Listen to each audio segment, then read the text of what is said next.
Olá, olá pessoal, estamos de volta para a nossa segunda videoaula sobre as obrigações alternativas.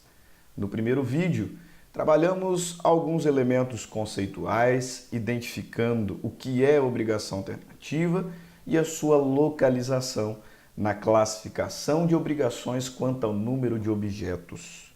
Vimos que a obrigação alternativa é aquela que possui vários objetos, entretanto, nem todos serão cumpridos. Por isso, até afirmamos que o que une estes objetos é o conectivo ou, porque o devedor, se forem dois apenas, cumprirá uma prestação ou a outra prestação. Vimos também as primeiras regras expressamente previstas, principalmente aquela relacionada ao direito de escolha, porque se nem todas as prestações estabelecidas serão cumpridas, é certo que no momento oportuno, uma delas ou algumas delas deverão ser escolhidas. Diz-nos o legislador, no caput do artigo 252, que, em regra, o direito de escolha é do devedor, podendo excepcionalmente ser conferido ao credor, por expressa determinação. Podemos até mesmo deferir a um terceiro ou uma pluralidade de terceiros. Mas o que não falamos no vídeo passado, e eu gostaria de chamar a sua atenção, é para o fato de que este momento de escolha, doutrinariamente, é nominado de momento de concentração. O que significa que, ao realizar a escolha, esta obrigação originalmente alternativa deixa de ser, porque a prestação se concentrará, ou as prestações se concentrarão em apenas uma, aquela que foi escolhida. Se é o devedor que escolhe e, feita a escolha, notificou o seu credor, ele não pode mais voltar atrás na sua opção. Ele se comprometeu a entregar um bem ou outro. Se fez a opção pelo segundo, esta obrigação originalmente alternativa, com a concentração, tornar-se-á simples. Como se tivesse sido único o objeto desde o nascedouro da relação obrigacional. Então, não se esqueça, a escolha é feita no momento de concentração e a consequência imediata da escolha é que a obrigação alternativa tornar-se-á simples. As várias alternativas desaparecerão e esta modalidade obrigacional terá uma única prestação, como se assim fosse desde a sua origem. Mas vamos à análise das outras regras previstas expressamente no Código Civil. O legislador ele segue a mesma tendência que regulamentou desde o artigo 233. Você se lembra? O livro das obrigações começa no artigo 233, regulamentando as obrigações de dar coisa certa, restituir coisa certa, dar coisa incerta, depois obrigação de fazer, obrigação de não fazer. E em todos esses artigos, ou na maioria deles, a preocupação clara do legislador é com a impossibilidade do cumprimento da prestação. E aí ele cogita vários cenários. Por exemplo, na obrigação de dar coisa certa, o que acontece se o objeto único e infungível perecer sem culpa do devedor? O que acontece se perecer com culpa do devedor? O que acontece se, ao invés de perecer, ele deteriorar, com ou sem culpa? E nas obrigações de restituir coisa certa? Se o objeto, bem único, perecer sem culpa, ou perecer com culpa, ou deteriorar sem culpa, ou com culpa? Na obrigação de fazer, se a prestação se tornar impossível por ato voluntário do devedor, ou se tornar impossível por ato involuntário, sem culpa. Mesma lógica, o legislador também trata as obrigações de não fazer. E aqui não é diferente. Depois de nos apresentar algumas regras gerais quanto ao direito de escolha, quanto às obrigações alternativas que também forem periódicas, colocar a regra da impossibilidade de se obrigar o credor a receber parte de uma prestação, parte de outra. Já depois do artigo 253 e até o artigo 256, o legislador volta a falar sobre a impossibilidade do cumprimento de prestações. Como aqui temos várias prestações alternativas, o legislador considera cenários em que todas as prestações se tornam impossíveis, com culpa do devedor ou sem culpa dele. Considera cenários em que apenas uma das prestações se torna impossível, com ou sem culpa do devedor. Quando era o devedor que escolheria e quando era o credor que escolheria. E assim ele vai nos apresentando as soluções para os eventuais conflitos de interesse decorrente desses fenômenos. Ok? Mas veja bem, aqui são várias as regras e nós temos que ter muita atenção com elas. Por isso, recomendo que, ao se deparar com uma obrigação alternativa, em que alguma ou todas as prestações se tornaram impossíveis, você identifique 3 informações preliminares. Eu sei que o objetivo da aula de direito é que você adquira conhecimento para aplicar na prática, mas nós temos que fazer muitas provas. Se você se deparar com uma prova, um enunciado do exame da OAB ou de um concurso público, em que a banca te apresenta obrigação alternativa e perceber que houve perecimento, houve impossibilidade de cumprimento, identifique, antes de mais nada, 3 informações. Quais sejam? Primeira, se todas as prestações se tornaram impossíveis ou apenas uma ou algumas delas. Primeira informação, se a impossibilidade foi total ou parcial. Segunda informação, se a impossibilidade se deu por culpa ou sem culpa do devedor, e sempre dele. Terceira informação, quem escolheria a prestação a ser cumprida? Devedor ou credor? Professor, o enunciado não falou quem escolhe. Se o enunciado não falou quem escolhe, o devedor é que fará, né? Regra do caput do artigo 252, ok? 3 informações, impossibilidade total, não há nenhuma prestação possível de ser cumprida, ou parcial. Segunda informação, com culpa ou sem culpa do devedor. Terceira informação, quem faria a escolha da prestação a ser cumprida. Identificadas essas 3 respostas, agora sim vamos à análise das variadas regras apresentadas pelo legislador. Primeira delas, vamos lá para o último artigo deste capítulo, artigo 256. O legislador diz o seguinte: se todas as prestações se tornarem impossíveis, sem culpa do devedor, extinguir-se-á a obrigação. Então, independente de quem escolhe, devedor ou credor, se todas as prestações se tornarem impossíveis sem culpa do devedor, a obrigação será resolvida. Isso não é segredo nenhum, considerando que já estudamos obrigação de dar, obrigação de fazer, obrigação de não fazer. Notem, se todas as prestações se tornarem impossíveis sem culpa do devedor, a obrigação será extinta. A obrigação será resolvida, independente de quem escolhe. Agora, voltamos para o artigo 253. No artigo 253, o legislador considera a hipótese de uma das prestações se tornar inexequível, ou seja, impossível de ser cumprida. E assim ele nos diz: se uma das 2 prestações não puder ser objeto de obrigação ou se tornada inexequível, subsistirá o débito quanto à outra.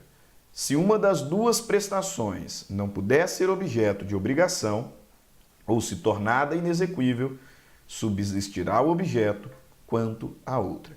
Deixa eu contar um segredo para você. Embora o legislador não tenha informado, esse artigo 253 ele é aplicado à hipótese em que o devedor é que faria a escolha da prestação ser cumprida.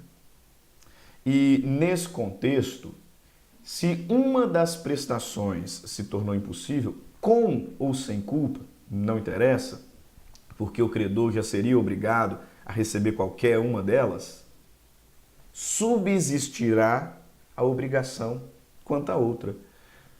A doutrina, inclusive, diz que nesta hipótese nós temos uma concentração automática.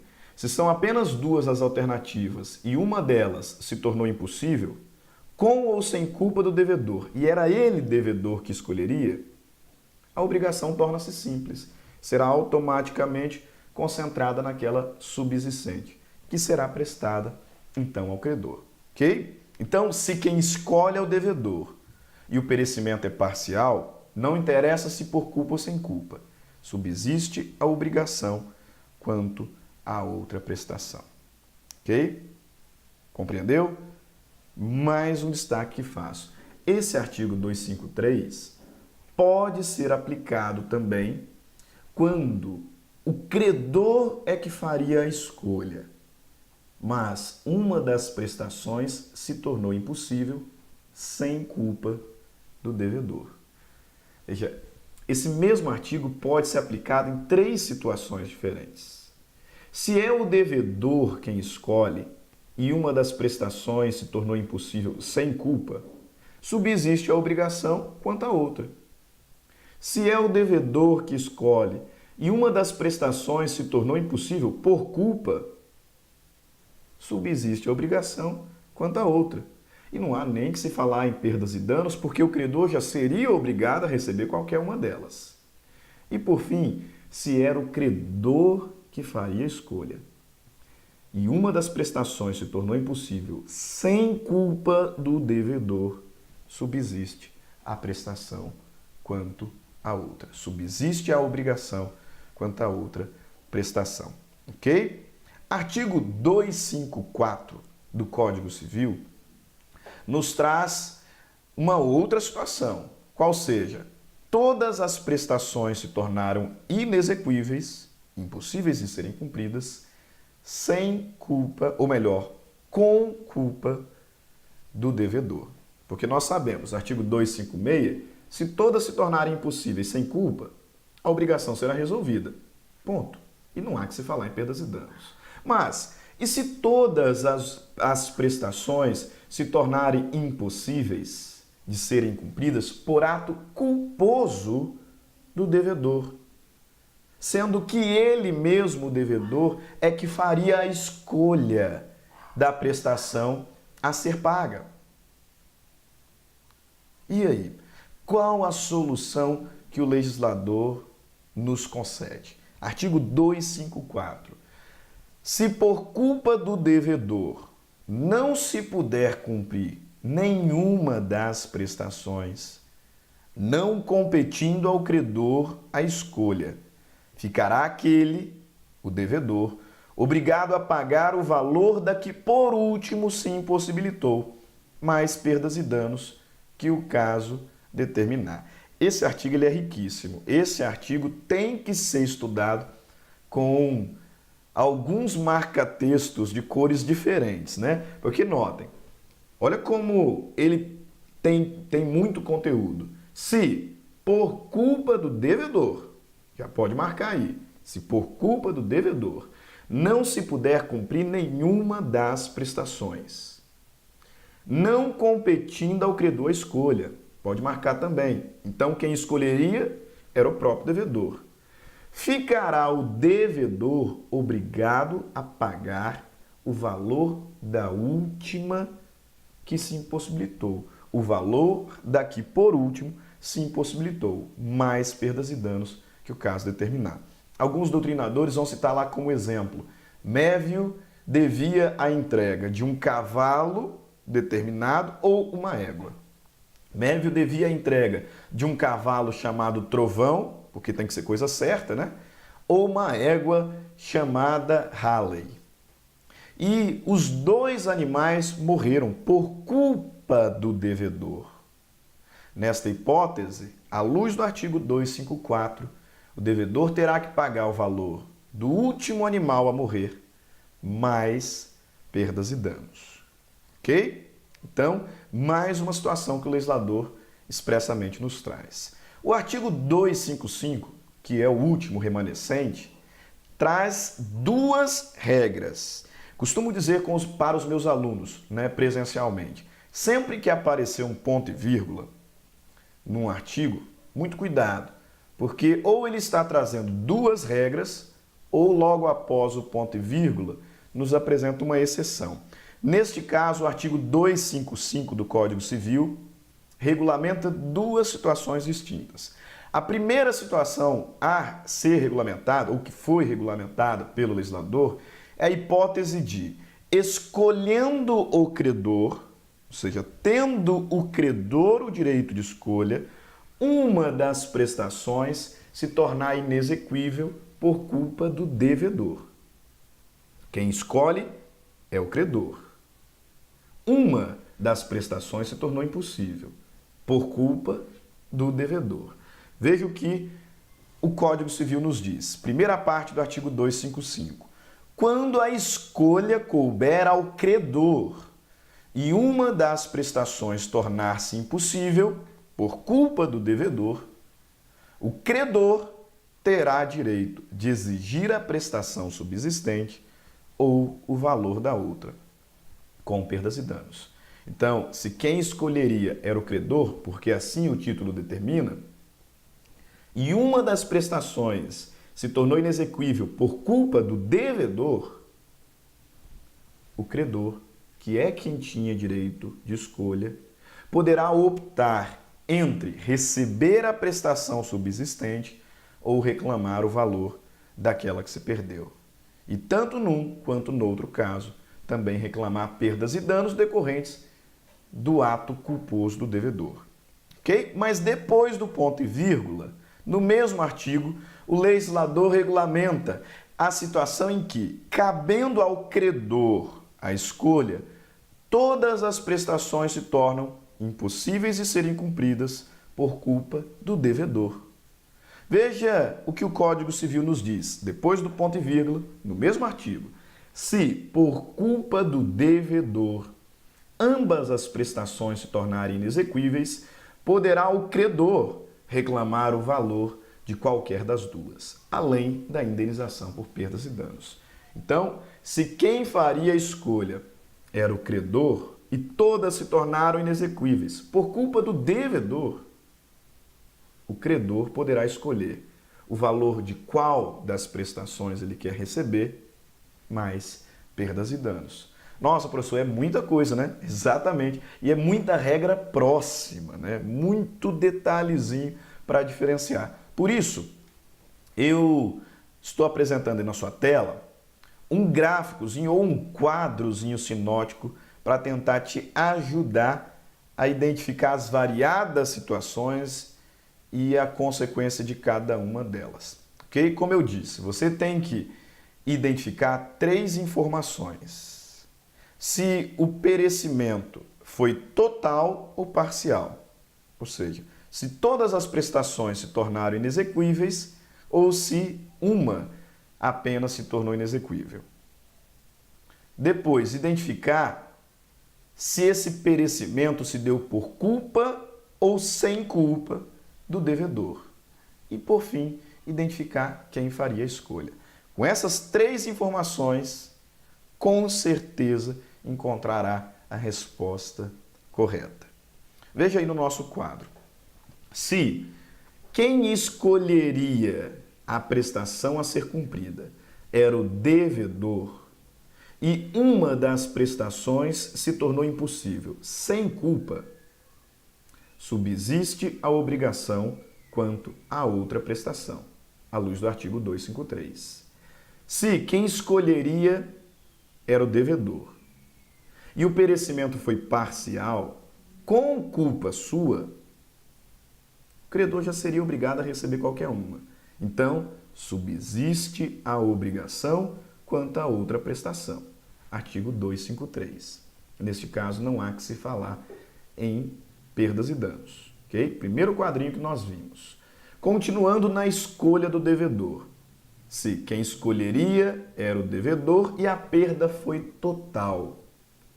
Sem culpa, artigo 256 resolve a obrigação.